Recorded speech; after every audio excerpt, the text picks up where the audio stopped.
Hey guys, happy Wednesday. It's Holly and Little Miss Daisy, and we are back with you this week with Mike Dunham of Dunham Legal here in East Cobb. We are so excited that he is our partner for the month of February for our Where in the World is Daisy.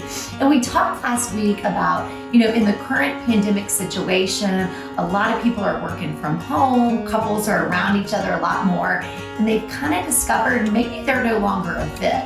So what does that look like when considering divorce? And Mike, as our partner, has been so generous to offer free consultations. So be sure if this is something that's weighing on your mind or your heart that you give him a call. But last week we were talking about title. If there's a marital home involved, your homework tip number one kind of was go find the title. Find the deed. Or deed, I'm sorry, deed, to see if you're on title. Right. Thank you. So what if I don't know where that is? And that's a good question. A lot of people lose it.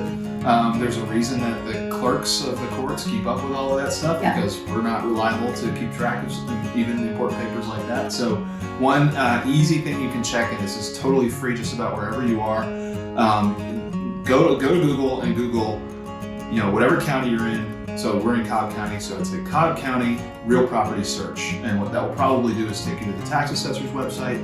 And most of them maintain a free resource where you can look and check the status of who's paid the taxes and the tax bills and all of that. But they're going to send that bill to the title holder. So whoever is listed as the owner on the tax assessor's website is almost certainly going to be the title holder. So if you see your name, then you're probably going to be. Okay, got it. So just so our audience understands, if I go and search, I could even search the tax bill, for instance. If my name's on the tax bill, it's safe to assume that I was on title at closing because that's why my name's on the tax bill. That's right. What if I'm not on the tax bill? That's not, then you're probably not on title, Okay. and that may make you panic a little bit, but it's okay. In Georgia anyway, where we are an equitable division state, and what that means is that whatever marital property or property has been accumulated during the marriage, that's going to be up for grabs as we're dividing your assets and liabilities and moving you through the divorce. And how an asset is titled is not relevant to that process. So by the same token, if you have 3 cars and they're all in your husband's name, don't worry, you're still going to be able to keep your car. Okay, so awesome. That's good to know, and I'm sure that eases some anxiety for some of our viewers out there.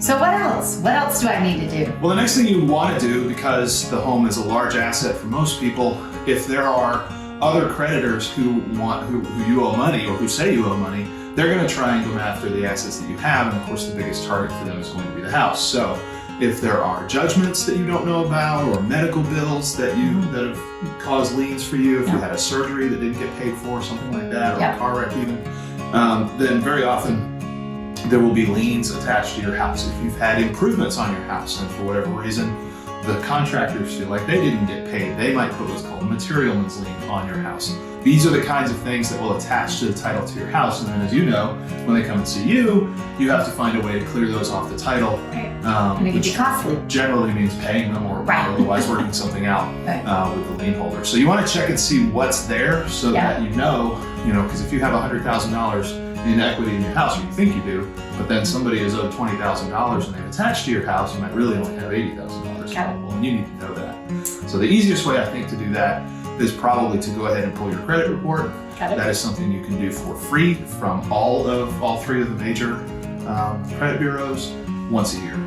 So go to the annualcreditreport.com site and type in all your stuff and pull that. And make sure you save a copy of whatever you pull from there because they'll only let you do it once. So if you have to go back, then you'd have to pay for it. Great, guys. So thank you so much. Great information.